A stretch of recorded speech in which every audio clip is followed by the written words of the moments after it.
Então, repetindo para quem está lá atrás, não sei se ouviu, né? O mundo está mudando, nós vamos ter que nos adaptar, nós vamos viver uma nova era, um novo tempo.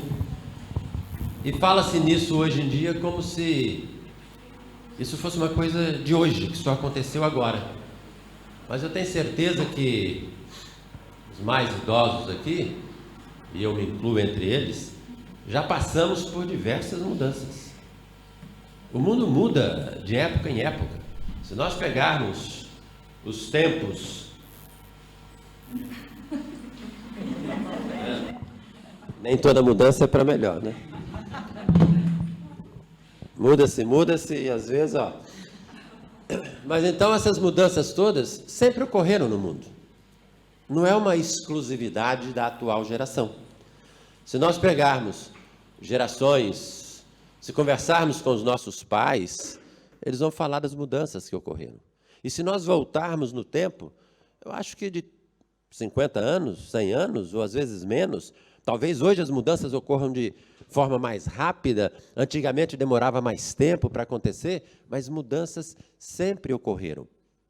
Mudanças no mundo sempre ocorreram e os seres humanos sempre se adaptaram a essas novas mudanças, sempre se adaptaram às novas tecnologias que foram aparecendo, né? Antigamente, eu me lembro, na minha época, né, nós usávamos a máquina fotográfica, né? Tinha que tirar a fotografia, pegar o rolo, mandar revelar, esperar uma semana para poder ver as fotos. Depois passaram para aquelas máquinas que a gente compra e bate, digital. Hoje em dia é raro você ver alguém usando uma máquina, porque hoje em dia é o telemóvel. Isso no espaço de quantos anos? 20 anos? Talvez menos? Mudou. E o mundo muda e o mundo continua mudando. E essa mudança que ocorre no mundo, muitas pessoas acabam vindo com um discurso a respeito das mudanças que as igrejas do Senhor Jesus Cristo têm que apresentar. Nós vemos diversas mensagens, diversos pastores, diversas pessoas questionando a igreja. Porque a igreja tem que se modernizar, a igreja tem que se adaptar, a igreja tem que ouvi, inclusive, um disparate há poucos dias atrás, que a igreja tem que reinterpretar a Bíblia. E pessoas propondo mudanças, propondo adaptações na igreja. Algumas pessoas vão a uma igreja e depois deixam e dizem que aquela igreja é muito antiquada, ou aquela igreja, vou para uma outra que é mais moderna. A liturgia do culto, nós podemos mudar e podemos adequar. A liturgia do culto, a forma como nos reunimos, no meu tempo de infância era inadmissível a igreja que eu frequentava ter uma bateria. Era apenas o piano e ponto final. Era inadmissível estar aqui no púlpito sem uma gravata.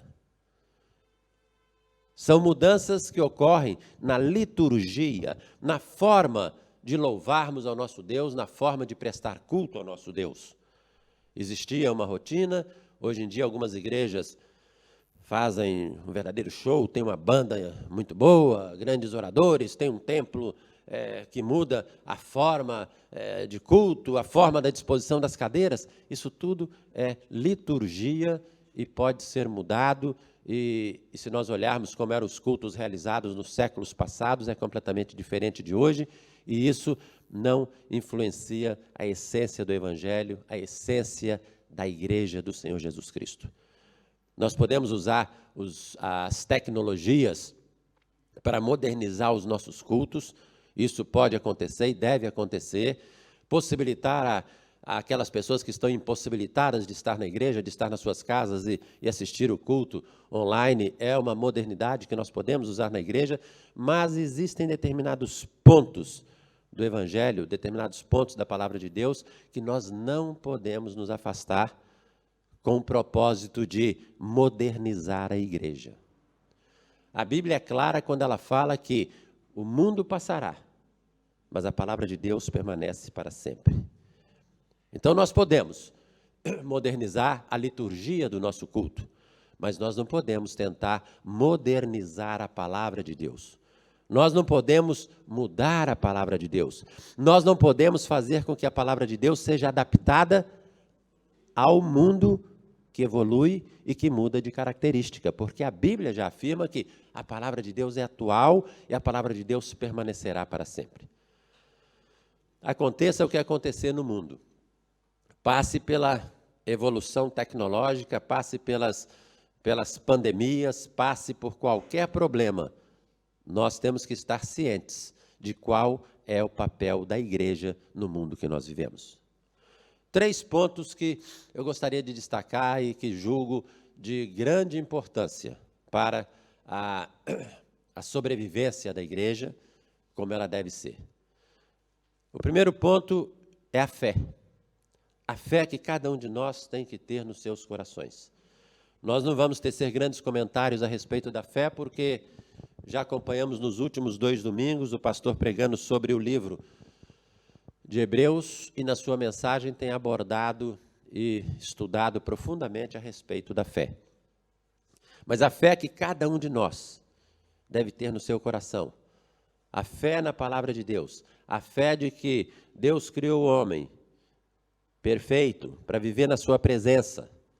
O homem, usando do seu livre-arbítrio, resolveu desobedecer a Deus. Isso nós chamamos de pecado. O homem se afastou da presença de Deus.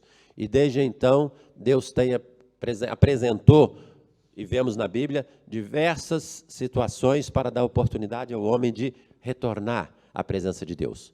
E tudo isso culminou com a vinda de Jesus Cristo, que morreu na cruz para nos dar a salvação. Jesus é o plano maior de Deus para que nós pudéssemos voltar a viver na sua presença. E isso é a esperança que nós temos, que quando Jesus voltar, nós teremos a vida eterna na presença de Deus. Esse é o plano da Bíblia, é o plano central, é o plano de salvação, e qualquer mensagem que se desvie deste plano está desvirtuando o propósito da igreja do Senhor Jesus Cristo. A salvação é em Jesus Cristo, pela graça e de graça. Essa é a fé que nós temos que ter. Essa é a fé que nós temos que alimentar. É essa fé, é essa crença que a igreja tem o dever, a responsabilidade de propagar para o mundo e não se afastar dela. Hoje nós vemos diversas igrejas exercendo grandes trabalhos sociais e se vangloriando dos seus trabalhos sociais. É papel da igreja o trabalho social? Sim, desde que não nos desvirtuemos e não afastemos daquilo que nós cremos, que é a principal mensagem da palavra de Deus e que deve ser o papel da igreja no mundo, anunciar a salvação em Jesus Cristo. Uma igreja verdadeira, uma igreja que viva o Evangelho, vai desenvolver o seu trabalho social. Mas nós vemos muita gente desenvolvendo o trabalho social e não vivendo o Evangelho de Jesus Cristo. O Evangelho de Jesus Cristo, Jesus curava os doentes, curava. Jesus atendia os pobres e necessitados, atendia. Jesus multiplicou os pães e alimentou o povo, sim. Mas isso era consequência do amor que ele tinha pelo povo. Amor esse que foi marcado, que foi caracterizado na sua expressão máxima quando ele deu a sua vida por cada um de nós. Então nós temos que estar atento àquilo que cremos, àquilo que pregamos, àquilo que falamos como igreja do Senhor Jesus Cristo, para não deixar desvirtuar, para não deixar que o papel da igreja aqui se assemelhe ao papel de uma ONG ou de uma organização governamental que desenvolve o seu trabalho social. Você dá um prato de comida para alguém e não falar de Jesus, não resolve. O propósito da igreja é falar de Jesus e alimentar, mas falar de Jesus, alimentar espiritualmente, levar a maior mensagem que nós temos, a mensagem de salvação. E isso acontece quando nós estamos sedimentados, nós estamos firmes na fé que nós temos, naquilo que nós cremos. O segundo ponto que considero importante, e foi bom que tenha sido escalado para pregar hoje, e com as medidas do governo, podemos estar toda a igreja reunida. É a comunhão. A igreja do Senhor Jesus Cristo é baseada na fé que nós temos na salvação de Jesus Cristo, mas também no amor que temos uns para com os outros. E isso é manifestado na comunhão. Estarmos aqui todos juntos, nos vermos, participarmos de um culto, podermos falar com os irmãos, podemos saber notícia de cada um, podemos juntar as nossas vozes para louvar o nosso Deus, isso faz parte da comunhão. E isso é uma outra estrutura que sustenta a igreja. Com as medidas, com a modernidade, com a pandemia e com tudo isso que aconteceu, nós vemos quantas igrejas ainda hoje não têm os seus cultos presenciais. E quantas igrejas e quantas pessoas estão dizendo que a mudança que está ocorrendo no mundo vai levar a novos métodos de culto, e as pessoas estão realizando seus cultos por Zoom, seus cultos online, e as pessoas ficam nas suas casas louvando. Isso acaba completamente com o que nós chamamos de comunhão. A Bíblia fala que nos tempos antigos as pessoas reuniam-se nas casas para partilhar o pão e para louvar. Ah, mas isso é no tempo antigo. A Bíblia é um livro atual e ela sabe a importância que tem de estarmos juntos, de estarmos em comunhão. Tem um ditado que diz que uma andorinha sozinha não faz verão.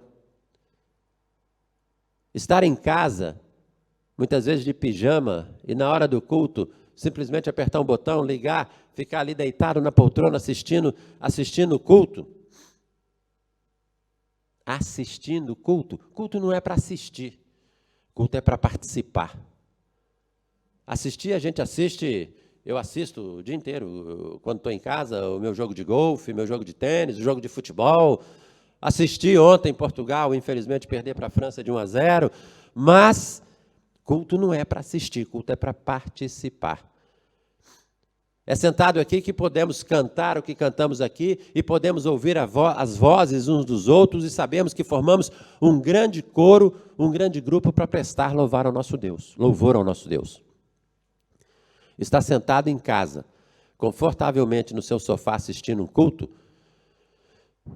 é uma tecnologia moderna que pode vir em socorro de algumas pessoas que estão impossibilitadas de vir à igreja, mas nós temos que tomar cuidado porque essa tecnologia moderna pode estar destruindo a igreja do Senhor Jesus Cristo, destruindo a comunhão que deve existir para que a igreja sobreviva aos tempos modernos, para que a igreja não seja considerada algo desnecessário. Daqui a pouco vão surgir teorias que, para que nós temos que manter a despesa desta casa? Vende-se esta casa.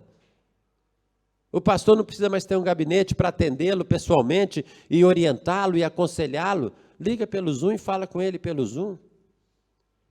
Os cultos passam a ser todos online e todo mundo nas suas casas.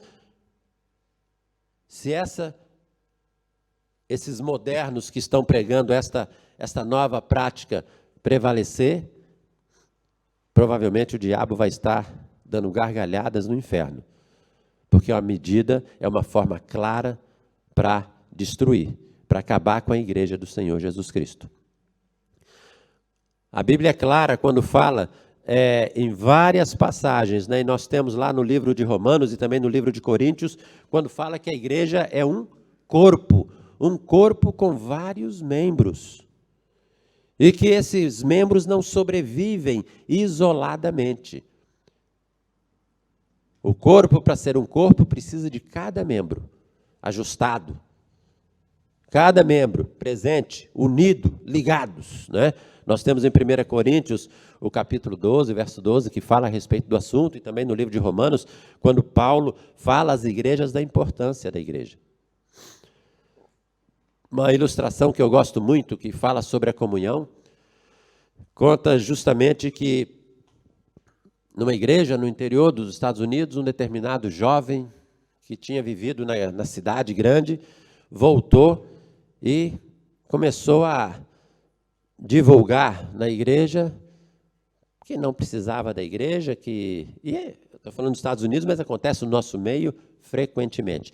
Não preciso da igreja, eu tenho a minha fé, eu louvo ao meu Deus na minha casa, eu ouço a pregação, eu participo do culto na minha casa, e divulgando essa teoria de que estarmos aqui reunidos era desnecessário.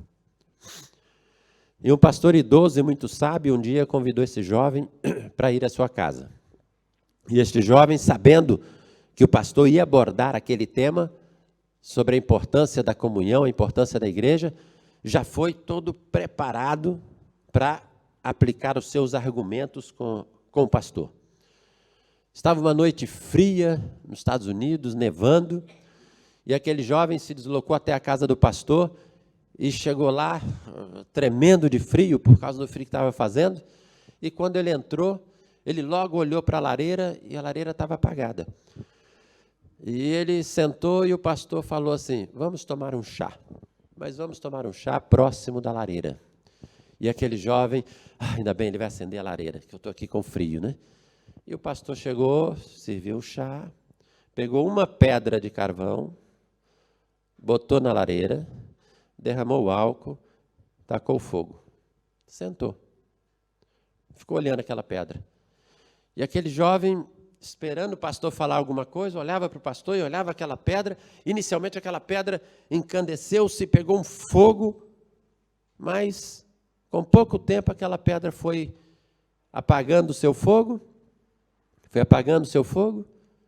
virou brasa, não tinha o calor das demais pedras, dos demais carvões em volta para aquecê-la, rapidamente ela apagou e o frio retornou àquela sala.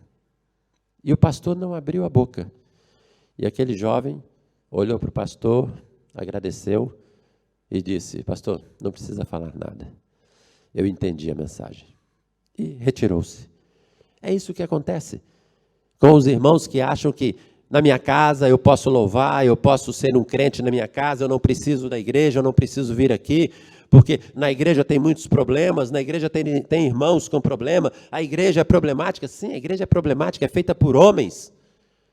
Nós somos problemáticos.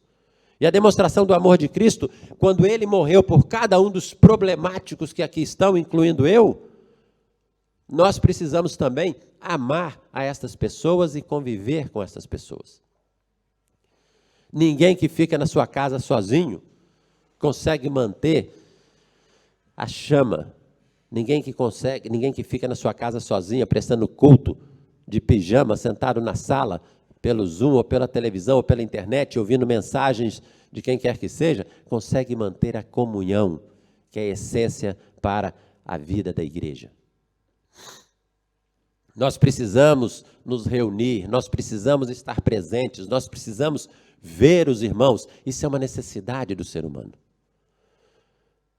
Que os tempos modernos e as novas tecnologias não deixem a igreja do Senhor Jesus perder a sua fé.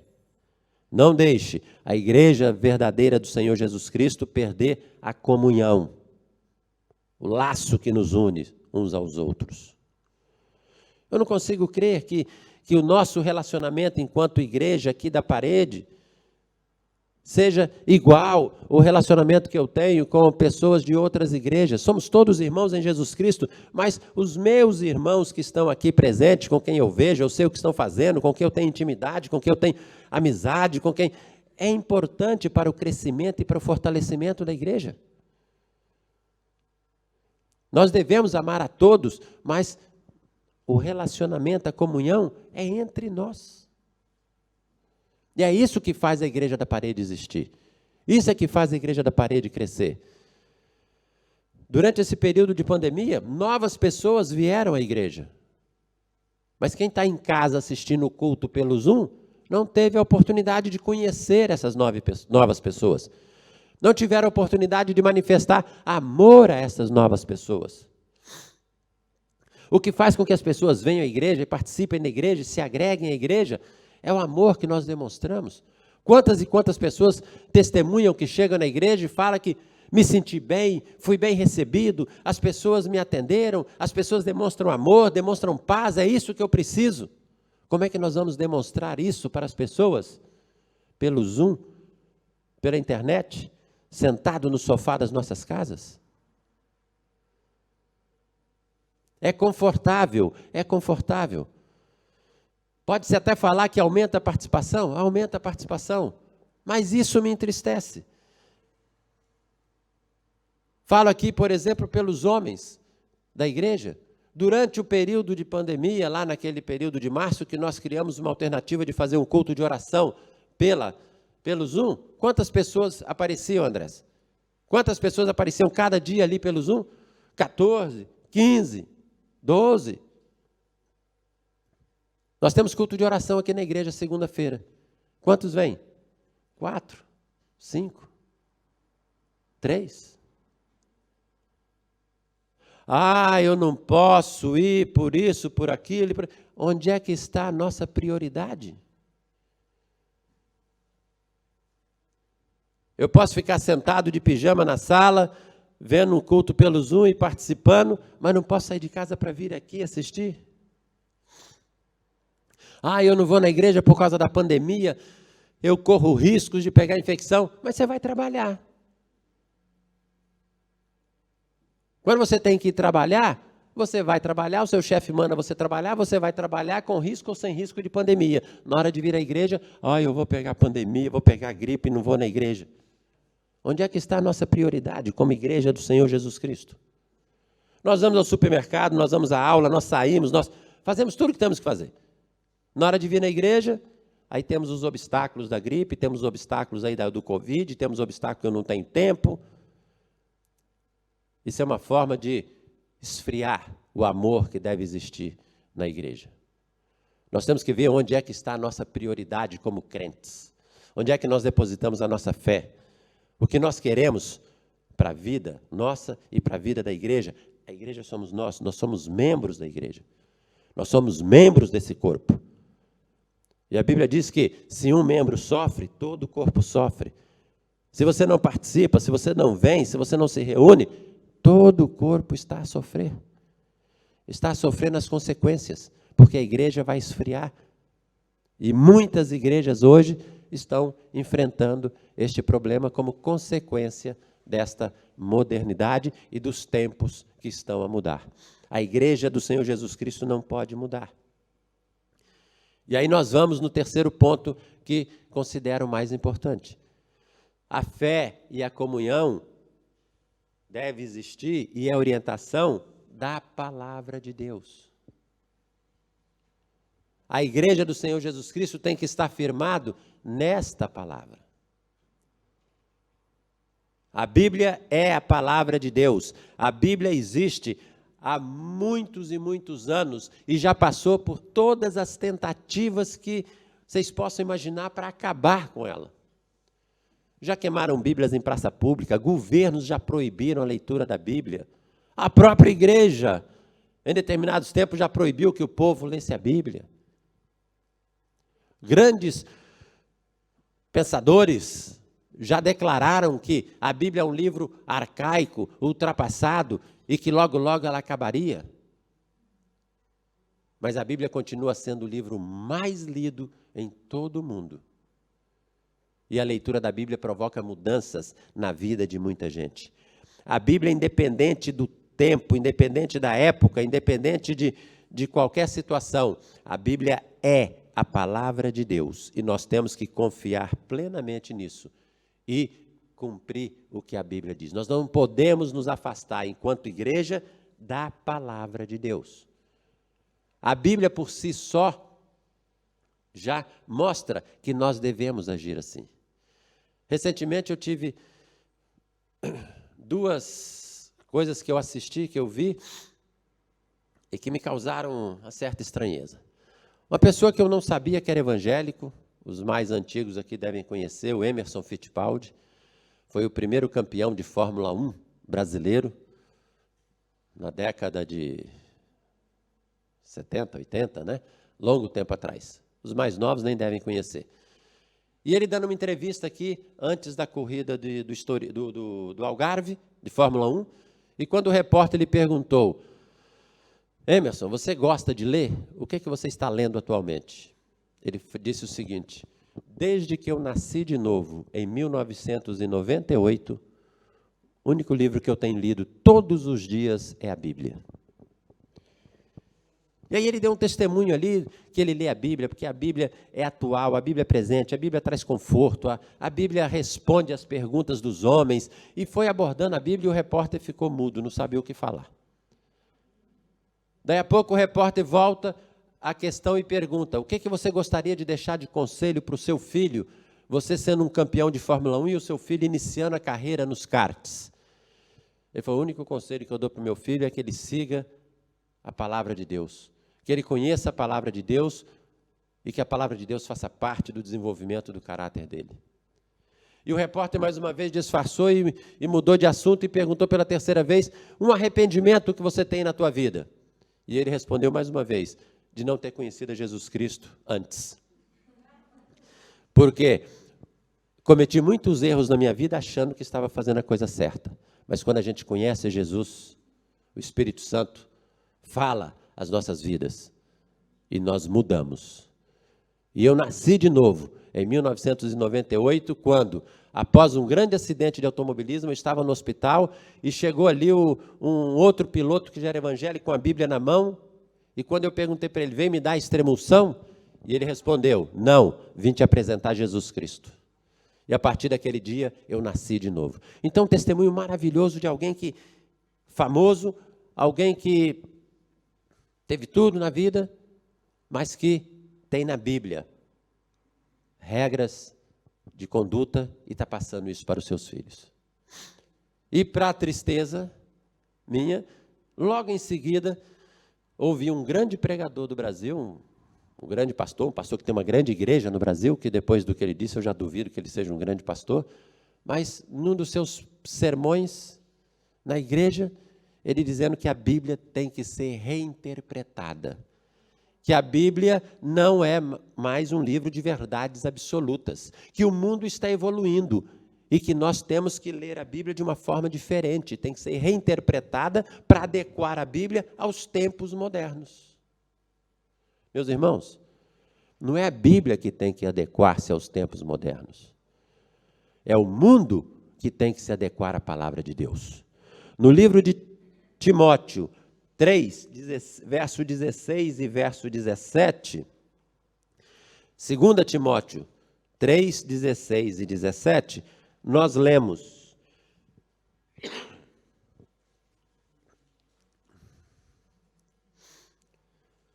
toda a Escritura, divinamente inspirada, é proveitosa para ensinar, redarguir, corrigir, instruir em justiça, para que o homem de Deus seja perfeito e perfeitamente instruído para toda boa obra. A Bíblia afirma isso. Deus afirmou isso. Paulo, inspirado pelo Espírito Santo, escreveu isso aos Timóteos. Toda a Escritura, toda a Bíblia. Por isso que nós falamos que a Bíblia é a nossa conduta de regra, de fé, nossa regra de fé e conduta. É baseado na Bíblia que nós temos que ter a nossa fé, é baseado na Bíblia que nós devemos agir, no nosso viver diário. E é baseado na Bíblia que nós temos que agir como crentes, como cristãos, como a verdadeira igreja do Senhor Jesus Cristo. Nós não podemos nos afastar da palavra de Deus. Nós não podemos deixar que o mundo mude a Bíblia. Nós temos que saber que o propósito da igreja é transformar o mundo. Desde os primórdios dos tempos. O mundo passa por várias mudanças. O papel da igreja sempre foi e deve permanecer.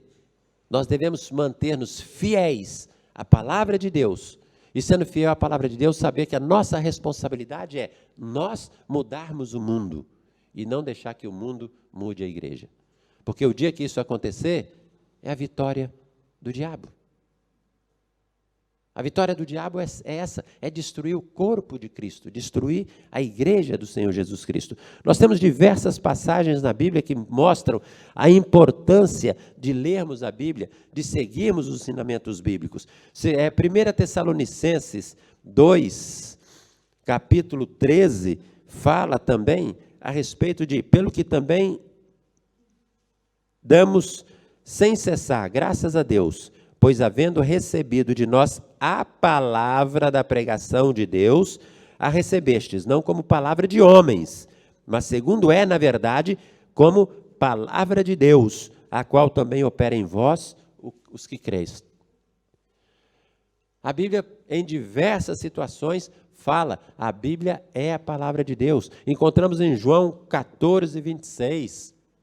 Encontramos em Apocalipse 22, 18, 19 e 20. Diz que aqueles que acrescentarem, aqueles que mudarem qualquer coisa da palavra de Deus, receberão o castigo que está previsto aqui na palavra de Deus. Se nós formos no livro de Deuteronômio 4:2, lá fala, não se afaste da palavra de Deus. Deus falava para o povo de Israel.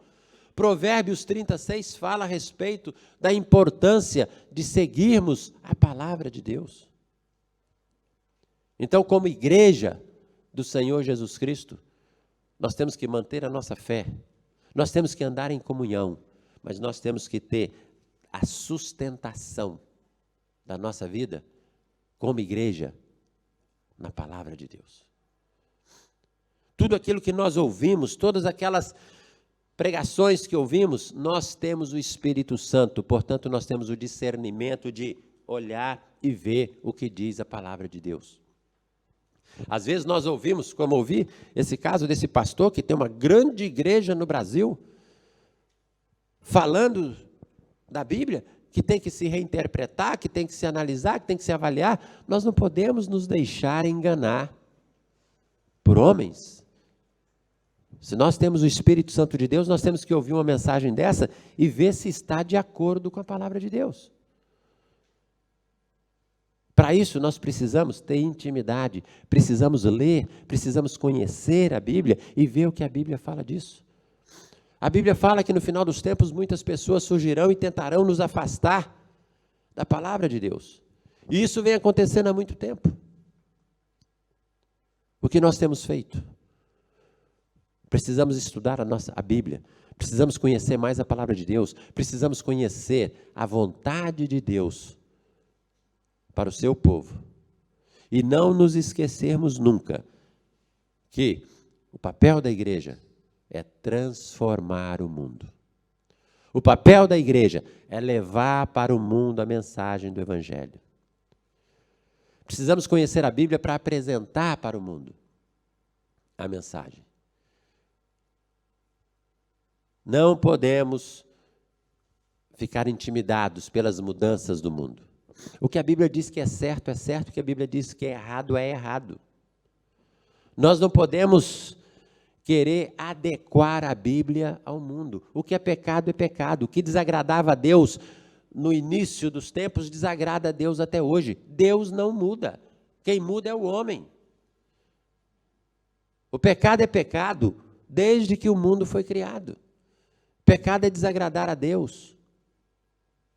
É desobedecer a Deus. Por mais que o mundo adote novas regras e novas leis, a Bíblia diz que essas coisas acontecem pela dureza do coração do homem. Não é porque Deus mudou. Algumas situações que há alguns séculos atrás não eram aceitas e hoje são aceitas pela sociedade, continua sendo pecado do mesmo jeito. Porque quem muda é o homem, quem muda é a sociedade, quem muda é o mundo. Porque imaginem se a Bíblia mudasse e se fosse reinterpretada a cada mudança do mundo, a igreja já teria acabado há muito tempo e o diabo já teria conseguido o seu intuito. Estejamos atentos nesses tempos que se dizem modernos. Estejamos atentos nesses tempos que dizem que estamos passando por muitas mudanças, para não deixar que essas mudanças possam interferir e possam alterar o nosso relacionamento com Deus, o nosso relacionamento com a igreja, que é o corpo do Senhor Jesus Cristo aqui na terra, e o nosso relacionamento com o mundo. Nós precisamos manter a nossa fé, nós precisamos andar em comunhão, e nós precisamos ser fortes para transformar o mundo. Amém.